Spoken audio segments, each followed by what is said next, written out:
नमस्कार दोस्तों, मैं doctor SP De, consultant homeopathic physician and clinical nutritionist from Siliguri, West Bengal, India से आज आप लोगों के लिए मेरे होम्योपैथी लर्निंग सीरीज़ का एक नया वीडियो लेके आया हूं, जो है importance of diagnosis, lab test and physical examination in homeopathic case taking. Homeopathy में जो हम लोग केस टेकिंग करते हैं पेशेंट का, खास करके क्रॉनिक के पेशेंट का, एक्यूट का भी, इसमें diagnosis, lab test and physical examination का एक्चुअली में इम्पोर्टेंस क्या है। बहुत सारे एलोपैथी डॉक्टर्स और बहुत सारे पेशेंट्स ऐसे सोचते हैं कि होम्योपैथी डॉक्टर के पास जाएंगे तो वो लैब टेस्ट नहीं करने देगा, इसलिए आते हैं। और बहुत सारे लोग ऐसे समझते हैं कि होम्योपैथी में लैब टेस्ट का ज़रूरत क्या है, ये तो सिम्टोमेटिक ट्रीटमेंट है, सिम्टम जो आए उसके अगेंस्ट में एक मेडिसिन सिलेक्ट करो और दे दो, बस होम्योपैथी खत्म। नहीं दोस्तों, ये सरासर गलत फहमी है। Homeopathy treat the patient not the disease, and without any disease a patient is not a patient. Homeopathy एक पेशेंट को ठीक करता है, बीमारी को नहीं ठीक करता है, लेकिन बीमारी होगा तभी वो पेशेंट बनेगा।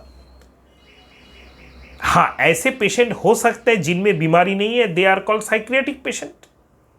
तो इसको जानने के लिए एक बीमारी का जो लक्षण है, जो सिम्टम है, उसको हम लोग क्लियर कट कैसे डायग्नोसिस कर सकते हैं, उसका फिजिकल कोई प्रॉब्लम है कि नहीं है, अगर कितना है, कितना सीरियस है, इसके लिए हम लोगों को डायग्नोसिस एंड लैब टेस्ट का एंड फिजिकल एग्जामिनेशन का ज़रूरत होता है। जब भी आप केस टेकिंग करते हैं, मेरे चैनल पे वीडियोज़ हैं, आप देख सकते हैं कि ये वीडियोज़ मैंने बहुत सारे केस ऐसे होम्योपैथी लर्निंग सीरीज़ के ऊपर वीडियोज़ हैं जिसमें मैंने केस टेकिंग के बारे में बताया है।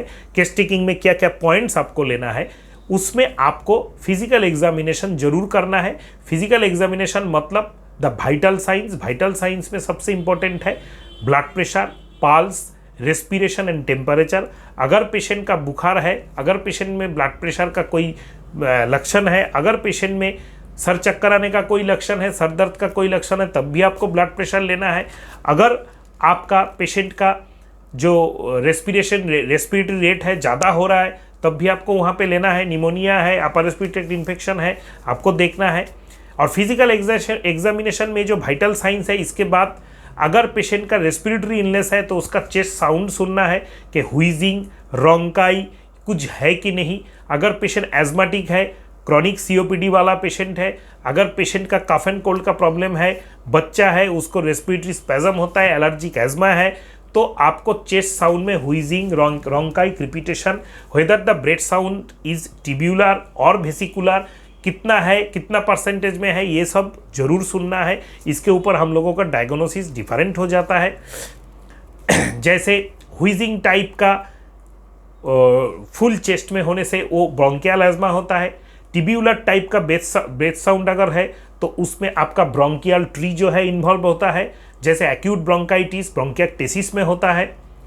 तो ये सब इम्पॉर्टेंट है होम्योपैथी में। विदाउट डायग्नोसिस हम लोग प्रोसीड नहीं कर सकते कि पेशेंट को हम लोग ठीक कर सकते हैं कि नहीं। अगर ठीक कर सकते तो कितना दिन में ठीक कर सकते, पेशेंट का सीरियसनेस क्या है।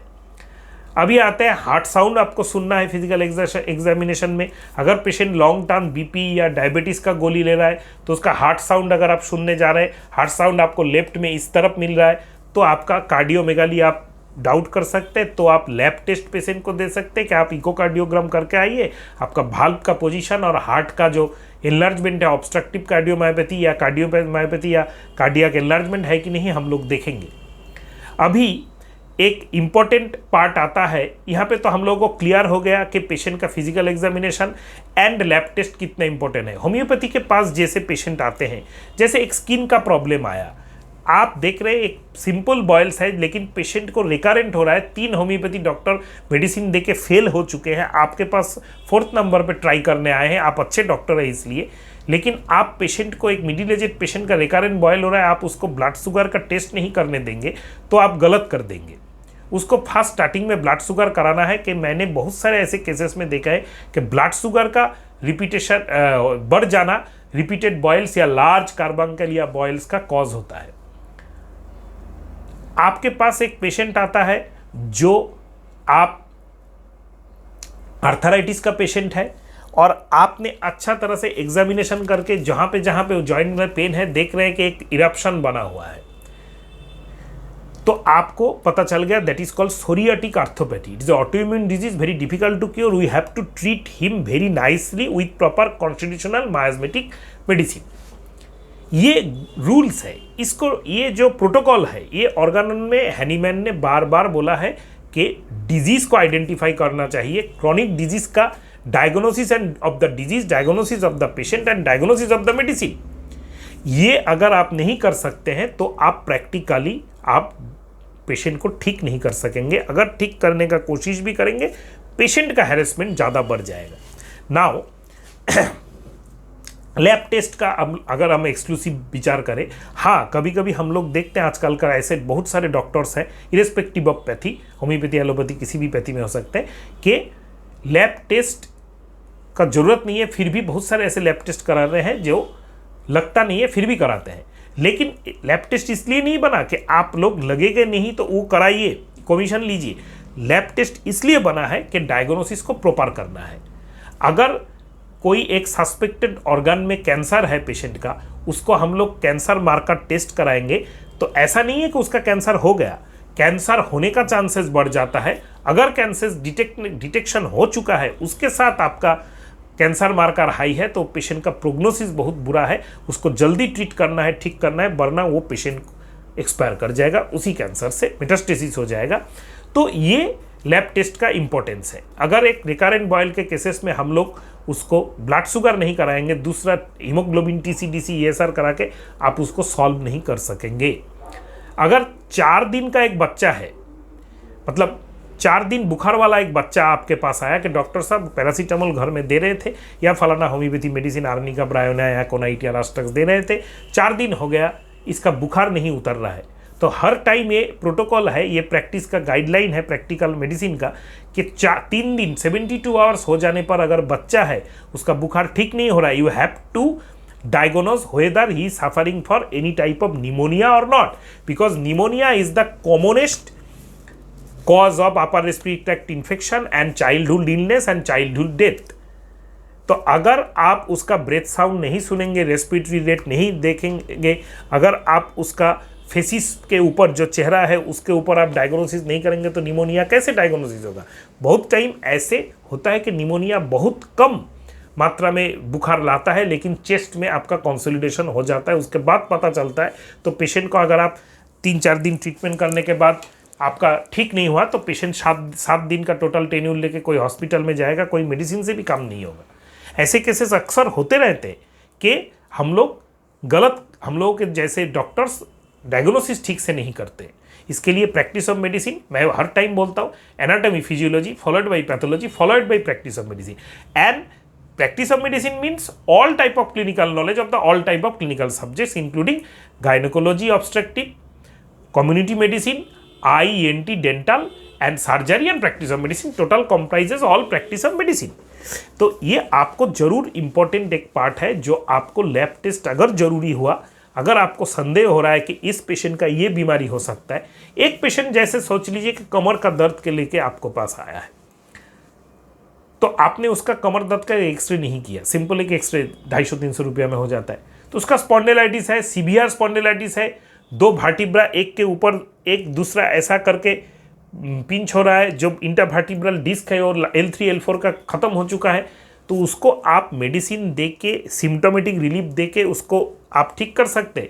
लेकिन उसके साथ उसको कुछ योगा, कुछ लाइफस्टाइल चेंजेस, वेट रिडक्शन, ये सब भी आपको बोलना है। ये किस बेसिस पे आप बोलेंगे अगर आपका लैब टेस्ट नहीं हुआ, डायग्नोसिस नहीं हुआ तो।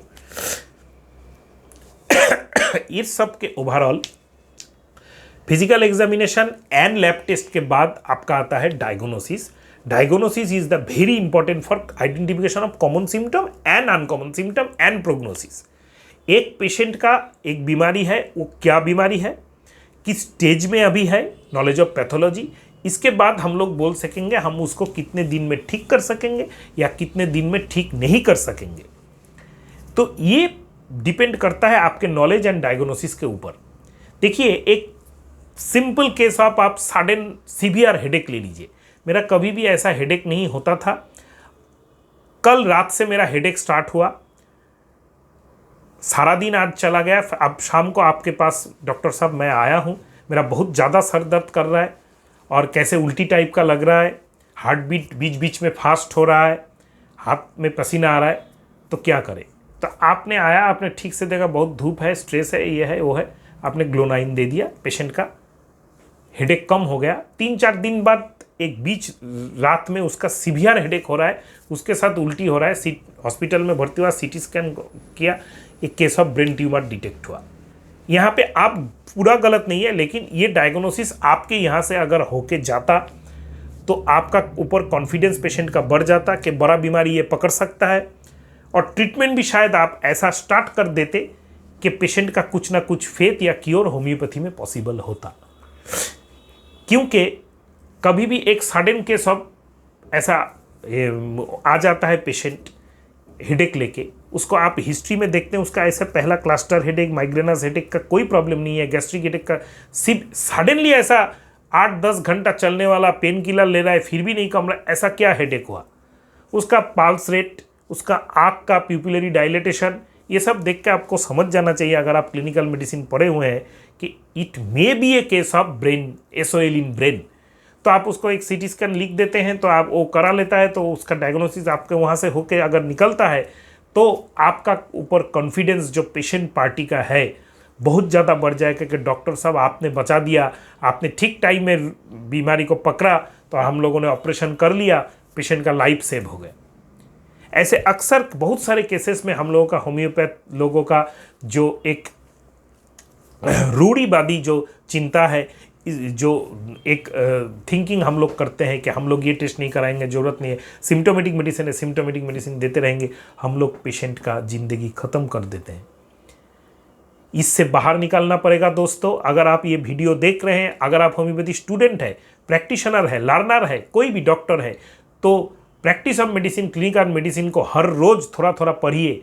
कोई भी सिम्टम्स हो उसको एकदम डायग्नोसिस तक ले जाने का कोशिश कीजिए, और मेरे साथ आप कांटेक्ट कर सकते हैं अगर डायग्नोसिस में प्रॉब्लम है तो कोई टेस्ट करना चाहिए, समझ नहीं पा रहे हैं तो। लेकिन कॉल मत कीजिएगा दोस्तों, व्हाट्सअप में बात कीजिएगा 8617032935। वीडियो के डिस्क्रिप्शन बॉक्स में व्हाट्सअप नंबर आपको मिल जाएगा।